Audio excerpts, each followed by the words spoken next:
Ideal گھٹیا بھی ہو سکتا ہے، بڑھیا بھی ہو سکتا ہے، ادنا بھی ہو سکتا ہے، اعلیٰ بھی ہو سکتا ہے، نیچے کا بھی ہو سکتا ہے، اوپر کا بھی ہو سکتا ہے۔ مثلا سب سے گھٹیا آئیڈیل کیا ہے؟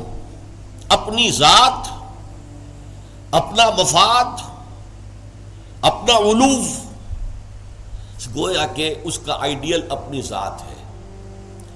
ذات کے لیے زیادہ سے زیادہ دولت، ذات کے لیے زیادہ سے زیادہ عزت، ذات کے لیے زیادہ اقتدار، یہ حاصل کرنا، یہ بھی ایک مقصد ہے، یہ بھی ایک نصب العین ہے۔ یہ گویا کہ انسان اپنی شخصیت کے گرد گھوم رہا ہے، شخصیت کے گرد گھوم رہا ہے۔ نتیجہ کیا نکلے گا؟ یہ انسان کیا ہوگا؟ جھوٹا ہوگا، دغاباز ہوگا، دھوکہ دے گا، بائی ہک اور بائی کروک یہ چیزیں حاصل کرنے کی کوشش کرے گا۔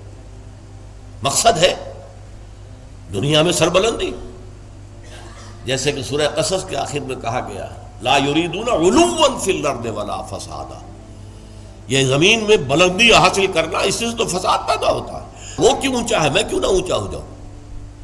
تو اپنی حریم ذات ہی کے گرد جو ہے وہ چکر لگا رہا ہے۔ تو ظاہر بات ہے کہ جو اس آئیڈیل پر ہے وہ اخلاقی اعتبار سے انتہائی گھٹیا ہوگا، اس لیے کہ قرآن کہتا ہے ان النفس لامارۃ بالسوء، نفس جو ہے وہ تو برائی ہی کا حکم دیتا ہے۔ دولت مطلوب بن گئی، مقصود بن گئی، تو بائی حق اور بائی کروک، بائی حلال اور بائی حرام، بائی جائز اور بائی ناجائز، اس لیے کہ مقصود ہے۔ لہذا گھٹیا ترین آئیڈیل ہے انسان کا اپنا نفس، گھٹیا ترین، اور اس سے پست ترین اخلاق، رذائل اخلاق اس سے وجود میں آئیں گے۔ اس سے ذرا بلند تر سطح پر، جسے ہم کہتے ہیں قوم پرستی، وطن پرستی۔ If a person is a really nationalist person، اب نیشن، آج کل تو آپ کو معلوم ہے نیشن سٹیٹس کا تصور ہے، وطن بھی نیشن کی اور بنیاد پر بنتا ہے۔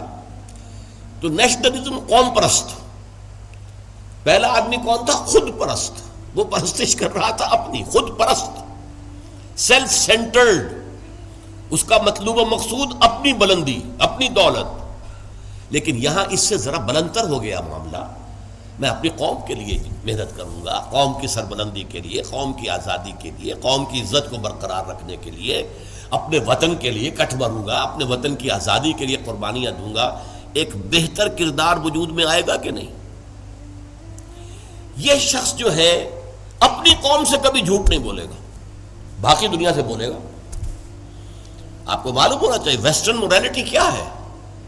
اپنے ہاں وہ ایک بلی کے اوپر بھی ظلم ہوتا نہیں دیکھ سکتے، کسی کتے کے اوپر ظلم ہوتا نہیں دیکھ سکتے، لیکن دوسری قوموں کو ہلاک کرتے ہیں، اور وہ سمجھتے ہیں کہ ویپنز آف ماس ڈسٹرکشن ہمارا حق ہے، ہمارے پاس تو ہے، کسی اور کو نہیں ہم اچیو کرنے دیں گے۔ یہ مورالٹی ان کی، وہ اپنی قوم کے لیے ہے، کوئی جھوٹ نہیں بولے گا، دھوکہ نہیں دے گا، غداری نہیں کرے گا، اپنی قوم، اپنے وطن سے سچے ہیں۔ لیکن اس کے باہر نہ ان کی محبت ہے، وہ اپنے ہاں تو کہیں گے لو دائی نیبر ایز دائی سیلف، لیکن بقیہ قوموں کے ساتھ ان سے بڑا ظالم کوئی نہیں، انٹرنیشنل لیول پر آ کر ان سے بڑا جھوٹا، ان سے زیادہ فریبی، ان سے زیادہ دغاباز، ان سے زیادہ دھوکے دینے والا کوئی نہیں۔ لیکن پھر بھی کم سے کم اس شخص سے تو بہتر ہوا جو شخص اپنی ذات ہی کے اوپر سینٹرڈ ہے، خود پرست ہے، نفس پرست ہے۔ اس سے یقیناً ایک بلند تر آئیڈیل ہے وطن پرستی، قوم پرستی۔ یہ قوم پرستی اگر ہے تو ایسا تو نہیں ہوگا کہ قوم کے لیے ہتھیار خریدنے گئے تھے تو زبردست رشوت لے کر گھٹیا ہتھیار خرید لیا، یہ نہیں کرے گا وہ کبھی۔ ہمارے ہاں یہ بھی ہوتا ہے، اس لیے کہ ہمارے ہاں قوم پرستی ہے ہی نہیں، وطن پرستی ہے ہی نہیں۔ اس حوالے سے اب حالانکہ آپ کو معلوم ہے کہ ہتھیار جو ہے زندگی اور موت کا مسئلہ ہے، جب جنگ ہو رہی ہے اور کریٹ کھولا گیا، معلوم ہوا یہ تو استعمال کے قابل ہی نہیں ہے یہ ہتھیار جو ہے، کیا ہوگا اس وقت؟ عین موقع پر محاذ میں وہ کھولا گیا ہے باکس، اور معلوم ہوا کہ یہاں تو کچھ اور رکھا ہوا۔ لیکن لوگ ہیں جو رشوتوں کے لیے، کک بیکس کے لیے، جو بھی وہ ان کے کمیشنز ہیں، وہ گھٹیا مال لیتے ہیں، دومی مال جسے آپ کہتے ہیں۔ تو وطن پرستی یا قوم پرستی ایک نسبتاً ہائر آئیڈیل ہے، اس سے اوپر ایک اور ہے۔ یہ جو حضرات تھوڑا بہت بھی فلسفے سے شغف رکھتے ہیں ان کو معلوم ہے، ہیومنزم، انسان دوستی، یہ جیسے ٹالسٹائے تھا، بہت بڑا ادیب تھا روس کا، وہ ہیومنزم کا قائل تھا، انسان سے دوستی ہونی چاہیے، انسان محبوب ہونا چاہیے، تمام انسان سے محبت کریں، ہیومن بینگ ایز ہیومنس، چھوڑ دیں کہ وہ ہمارے ملک کا رہنے والا ہے یا نہیں ہے، ہیومن بینگ ہے، بھول جائیں اس کو کہ وہ ہماری قوم سے اور نسل سے ہے یا نہیں ہے، ہیومن بینگ، ہیومنزم یہ ہائیسٹ فلسفی ہے۔ لیکن آپ جو سوچ لیجئے کہ اول تو یہ کہ اس تک پہنچنا بڑا مشکل، اپنی قومیتوں کے حدود سے، وطنیتوں کے حدود سے، اپنے ذاتی مقاصد اور ذاتی جو بھی مفادات ہیں ان سے بلندتر ہو کر واقعتاً ہیومنسٹ ہونا آسان کام نہیں ہے۔ لیکن ہیومنسٹ جو ہے اس کے اندر بھی انسان کی محبت تو آ جائے گی، انسان مطلوب ہو جائے گا اس کا، اور اس اعتبار سے وہ قوم پرست اور وطن پرست سے برتر ایک شخصیت ہوگی۔ لیکن باقی کائنات، حیوانات، اس کے اندر اس کے لیے تو کوئی محبت اس کے اندر نہیں ہوگی، اس کے لیے کوئی شفقت نہیں ہوگی۔ ہیومنزم ہیومن بینگز کے لیے ہے، اس سے اوپر ایک اور ہے، اور وہ ہے کسی نظریے پر انسان کی نگاہ جم جائے، نظریہ کہ انسان کی فلاح کمیونزم میں ہے، ظلم کا خاتمہ کمیونزم میں ہوگا، لہذا اس کمیونزم کے لیے، اس کو فروغ کے لیے، اس کو عام کرنے کے لیے، اس کے پھیلانے کے لیے، لوگوں کو قائل کرنے کے لیے تن من دھن لگا رہے ہیں۔ پھر جن لوگوں نے مان لیا ہے انہیں آرگنائز کر رہے ہیں، سیلز بن رہے ہیں، پھر ایک جد و جہد ہو رہی ہے، کشمکش ہو رہی ہے، زہر کے خلاف جد و جہد ہو رہی ہے، جانے دے رہے ہیں، فائرنگ اسکواڈز کے سامنے کھڑے ہو کر سینہ کھول کر گولیاں کھا رہے ہیں۔ یہ سب کیا ہے؟ ایک تصور کے حسن مبہم پر ساری ہستی لٹائی جاتی ہے، ایک تصور ہے، ایک آئیڈیل ہے۔ کمیونزم جو ہے ایک آئیڈیل ہے، ایک آئیڈیالوجی ہے، اس آئیڈیالوجی کو اپنا آئیڈیل بنا کر اور پھر جد و جہد اور محنت اور قربانیاں اور ایثار سب کچھ۔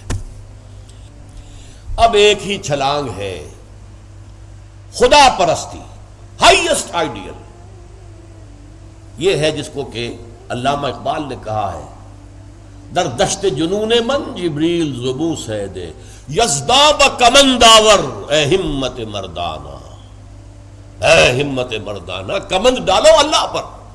یہ اصل میں تشبیہ سمجھیے، آپ ایک اونچی فصیل پہ چڑھنا چاہتے ہیں، کمند ہوتی تھی پچھلے زمانے میں، اب کمند کو پہلے پھینکنا پڑتا ہے، آپ کا زور بازو ہونا چاہیے نا، جب تو آپ پھینکے کہ اونچا جا کر لگ جائے وہاں پر۔ جتنی اونچی کمند ہوگی اتنا اونچا آپ چڑھ سکیں گے، اس سے آگے تو نہیں جا سکتے۔ کمندی کہیں درمیان میں اٹک گئی ہے تو درمیان میں آپ بھی اٹکے رہ جائیں گے، ٹاپ پر تو آپ نہیں جا سکتے جب تک کہ وہ کمند جو ہے ٹاپ پر نہ لگے جا کر۔ تو یوں سمجھیے کہ پہلے انسان کو اپنے ذہن سے، اپنے فکر سے، اپنی سوچ سے اپنا آئیڈیل معین کرنا ہوتا ہے۔ Who is my ideal? میرا نفس؟ نو۔ میرا وطن، میری قوم؟ No. Human beings? No. Allah, he is my ideal.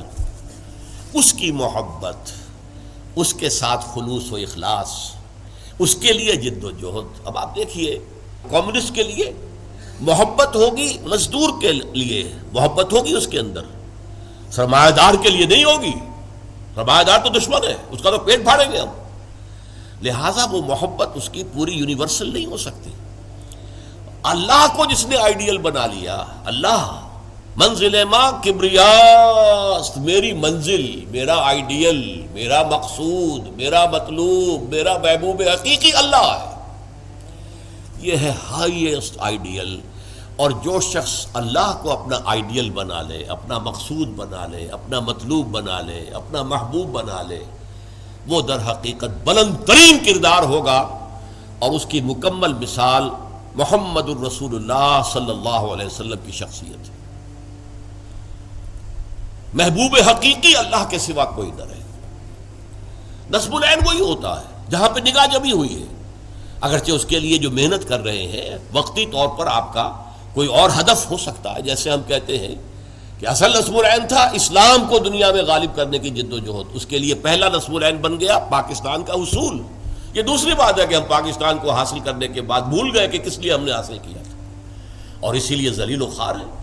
India کے مقابلے میں سر اٹھا کر کھڑے ہونا ہمارے لیے ممکن نہیں ہے، سوائے اس کے کہ ایٹمک ڈیٹرنٹ جو ہے اس کا سہارا لیا ہوا ہے، اور اگر خدا نہ خواستہ میرے نزدیک تو تقدیر مبرم ہے، امریکہ نے یہ آپ سے چھین کر لینا ہے، پھر کیا رہ جائے گا کچھ؟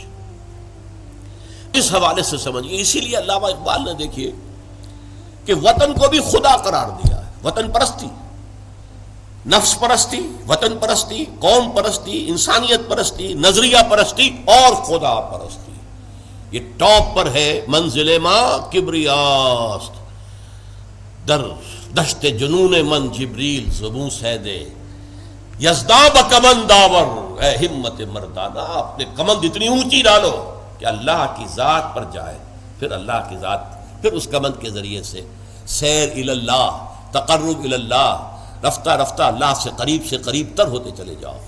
جیسے کہ آپ کو معلوم ہے، اگرچہ وہ آیت سجدہ ہے، جا کر ایک سجدہ کر لیجئے گا، جو سورۃ العلق جو ہے وہ ختم ہوتی ہے فَاسْجُدْ وَاقْتَرِبْ، بس سجدہ کرو اور قریب ہو جاؤ. یہ سجدہ کرنا اللہ سے قرب کا ذریعہ ہے. وَاقْتَرِبْ، قریب ہو جاؤ. اس لیے حضور نے فرمایا ہے ان اقرب ما یکون العبد الی اللہ فی السجود، انسان جو اپنے رب سے قریب ترین ہوتا ہے وہ سجدے کی حالت میں ہوتا ہے. اپنی انا ختم کر دی، اپنی انا مٹی میں ملا دی، پیشانی اللہ کے سامنے خاک پر رکھ دی. بس یہ گویا کہ جو یہ انا ہی جو ہے ہماری، یہی تو ہے در حقیقت جو ہمارے درمیان اور اللہ کے درمیان حائل ہے. اس انانیت کا امکان ختم ہوا تو پھر اللہ کے ساتھ ہمارا بہت قرب ہے.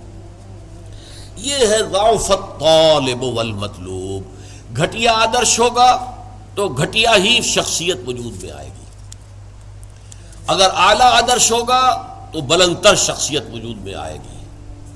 آدرش نصب العین، مقصود، مطلوب، محبوب حقیقی اپنا نصب بھی ہو سکتا ہے، اپنی ذات بھی ہو سکتا ہے.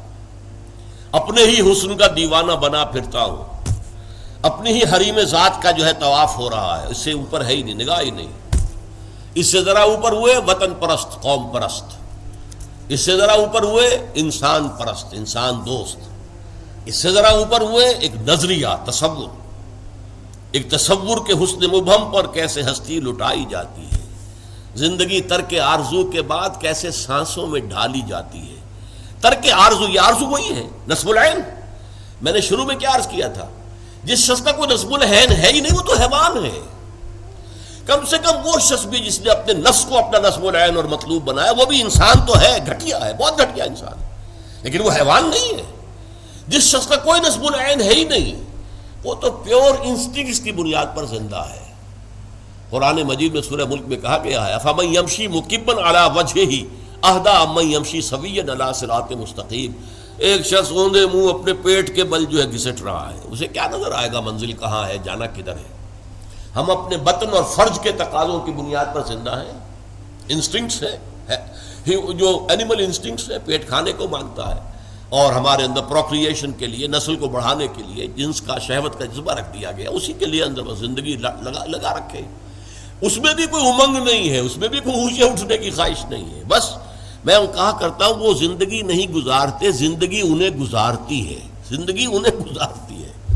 لیکن یہ کہ وہ زندگی گزارنا وہ تو یہ ہے کہ آپ کا کوئی نہ کوئی نصب العین، کوئی آئیڈیل، کوئی ہائر جو آپ کا ایک مقصود و مطلوب ہو.